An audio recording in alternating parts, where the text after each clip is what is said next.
और मुझे लगता है कि मुझे क्विट ही कर देना चाहिए, क्योंकि अब कोई फायदा नहीं है ऐसे प्लेटफॉर्म पर रहने का जहाँ पे लोग इतने ज्यादा टॉक्सिक हो गए हैं। नमस्कार दोस्तों अपनी आज के इस वीडियो में मैं आप लोगों को कुछ बताना चाहती हूँ अपनी बहन के बारे में। जी हाँ दोस्तों, मेरी बहन को आप लोग जानते होंगे, वो मेरी पिछली 2-3 वीडियोज में लगातार नजर आई है। उसी के बारे में कुछ मेरे को आप लोगों को बताना था, काफी अर्जेंट, इसीलिए जल्दी जल्दी में ये वीडियो मुझे बनाना पड़ रहा है।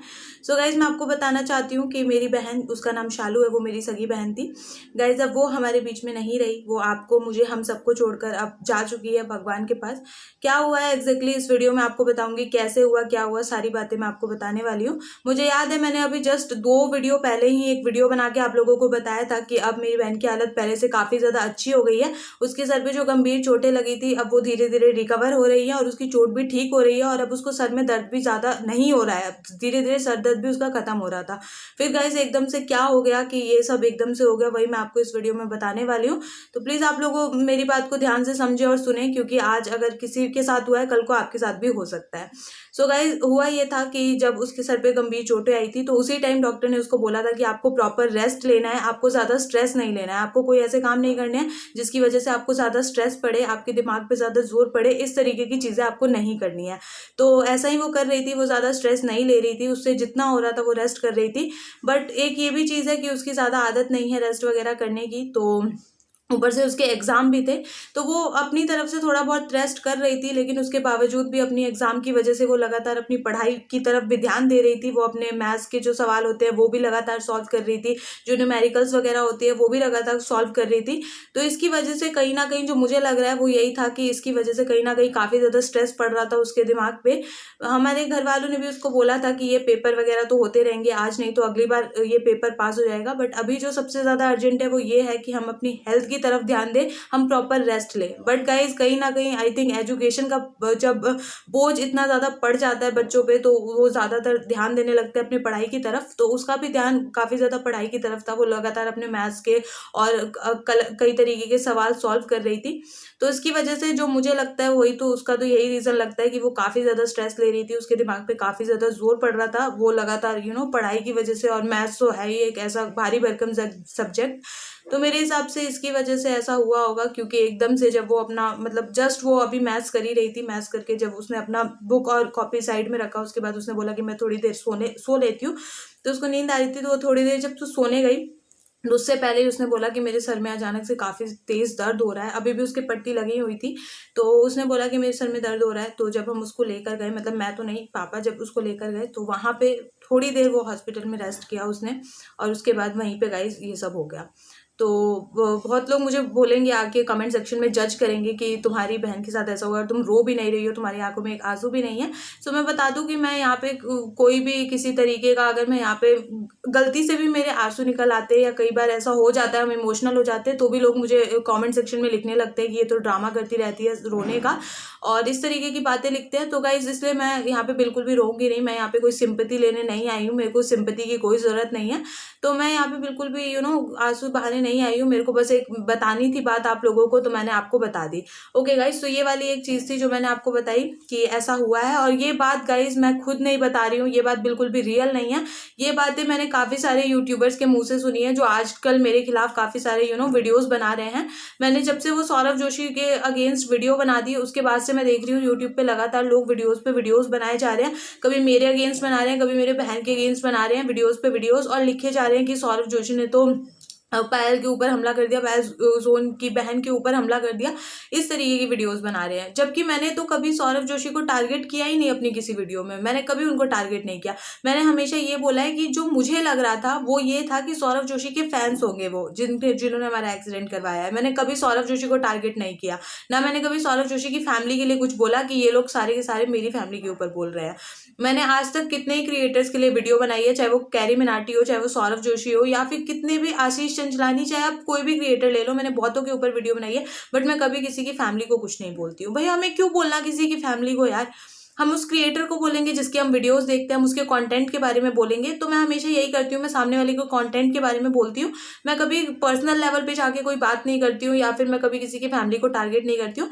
बट मेरे ख्याल से यहाँ पे ऐसे बहुत लोग हैं जिनको बिल्कुल भी समझ नहीं आती है चीज़ें कि किस तरीके से हमें सामने वाले से बोलना चाहिए। क्योंकि अगर आपको वीडियोस बनानी है, आप मेरे ऊपर बनाएं, है ना। आप मेरे को बोले जो भी आपको मेरे से प्रॉब्लम है या मेरे कंटेंट से दिक्कत है, आप मुझे बोले।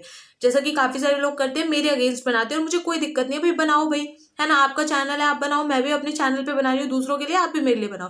बट ये चीज़ मुझे काफ़ी बुरी लगती है कि वो मेरे फैमिली को भी टारगेट करते हैं, मेरी बहन के ऊपर भी वीडियो बनाते हैं। तो वो चीज़ मुझे बहुत गलत लगती है और इस चीज़ की मैं कड़े शब्दों में निंदा करूंगी कि ये चीज़ बहुत गलत है।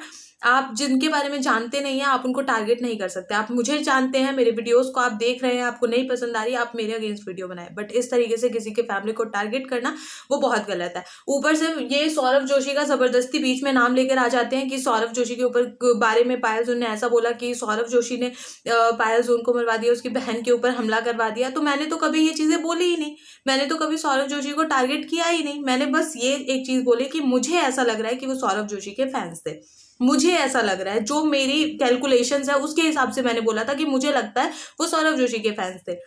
बस ऐसा मुझे लगता है तो मैंने बोल दिया। अब जो मुझे लगता है मैं वही बोलूंगी ना भाई। तो मैंने बोल दिया, तो उसके पीछे पड़ गए लोग कि इसने सौरभ जोशी को बोला, जबकि मैंने सौरभ जोशी को कुछ नहीं बोला है। मैंने सिर्फ बोला सौरभ जोशी के फैंस, और वो भी मैंने बोला कि मैं श्योर नहीं हूँ, सौरभ जोशी के भी फैंस हो सकते हैं या कैरी मिनाटी के भी फैंस हो सकते हैं, क्योंकि कैरी मिनाटी के फैंस बहुत ज्यादा टॉक्सिक है।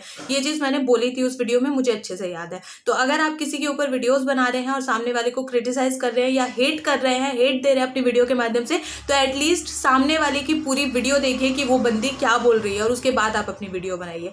तो ये वाली चीज़ है, ये लोग मुझे हर चीज़ के लिए टारगेट करते रहते हैं, मगर ये अपने आप को नहीं देखते हैं। मुझे ऐसा लगता है कि अब मुझे शायद यूट्यूब छोड़ देना चाहिए, क्योंकि वीडियोस बनाने का कोई फायदा तो है नहीं। लोग मेरे अगेंस्ट वीडियो बना रहे हैं, लेकिन मेरी ही वीडियो पूरी नहीं देख रहे हैं कि मैंने क्या बोला है, और जबरदस्ती सौरभ जोशी को बीच में लेकर आ रहे हैं। मुझे लगता है कि सौरभ जोशी को कहीं ना कहीं भड़काने की कोशिश की जा रही है मेरे खिलाफ, कि भाई देखो ये लड़की तुम्हारे बारे में ऐसा बोल रही है। बट आई थिंक वो बहुत ज़्यादा समझदार है और वो समझ जाएंगे कि मैंने उनके अगेंस्ट कभी कुछ बोला ही नहीं, ना मैंने कभी वीडियो के टाइटल इतने ज़्यादा नेगेटिव रखे हैं सौरभ जोशी के लिए। बट आप लोगों ने रखे हैं, तो आप लोगों को बताने के लिए कि ये किस तरीके की चीज़ें कर रहे हैं काफ़ी सारे यूट्यूबर्स, मैंने इस वीडियो का टाइटल ऐसा रखा है।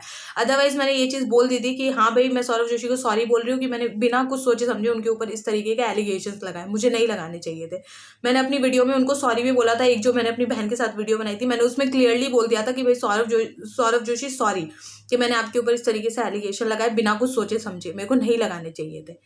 बट उसके बावजूद भी लोग इस तरीके की हरकतें कर रहे हैं। मैं क्या बोलूँ इन लोगों के लिए, मेरे को तो कुछ समझ नहीं आता है। मेरे हिसाब से ऐसे ही लोगों के लिए अब यूट्यूब है, इन्हीं लोगों का राज है यूट्यूब पर, जिसको जो मन कर रहा है उसको बोल रहे हैं, किसी की फैमिली के बारे में बोल रहे हैं। तो आई थिंक अगर ऐसा है तो फिर ऐसा ही सही, यही लोग ही रहे यूट्यूब पर। और मुझे लगता है कि मुझे क्विट ही कर देना चाहिए, क्योंकि अब कोई फायदा नहीं है ऐसे प्लेटफॉर्म पर रहने का जहाँ पे लोग इतने ज्यादा टॉक्सिक हो गए। जबरदस्ती आप सौरभ जोशी को बीच में लेकर आ जाते हैं हर चीज के, पता नहीं क्यों। सो गाइज, एंड में मैं आपको बोलना चाहूंगी कि अब मेरी बहन पूरी तरीके से ठीक है, उसके सर में भी अब काफी ज्यादा आराम है, उसकी चोट अब धीरे धीरे सही हो रही है और बहुत जल्द सही हो जाएगी। और जो उसका एक्सीडेंट हुआ था उसमें सौरभ जोशी का बिल्कुल भी कोई हाथ नहीं है। सौरभ जोशी बहुत ज्यादा भोले और अच्छे इंसान है। तो प्लीज आप सौरभ जोशी को टारगेट ना करें, मुझे और सौरभ जोशी को लेके ऐसी गलत वीडियोस ना बनाए। मैं आपको कहना चाहूंगी सौरभ जोशी ने कुछ भी नहीं किया था, मैंने पिछली वीडियो में भी कह दिया था और अब भी कह रही हूँ, ना उनके फैंस ने कुछ किया है ना उन्होंने कुछ किया है। तो प्लीज हमें टारगेट ना करें।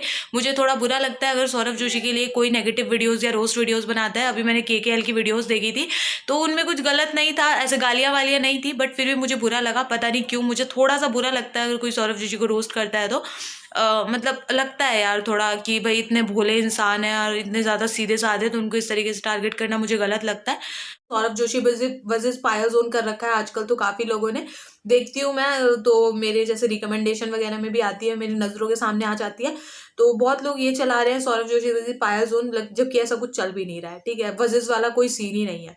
मैंने उनको सॉरी भी बोल दिया और सारी बात वहाँ पे सॉरी पे खत्म हो गई थी। वो तो लोग अभी भी उस बात को चला रहे हैं, तो इसलिए मैंने क्लियर करने के लिए ये बात बनाई और मुझे ही इस तरीके का टाइटल रखना पड़ा, ताकि आप लोगों को मैं समझा सकूं कि ये लोग कैसे हैं।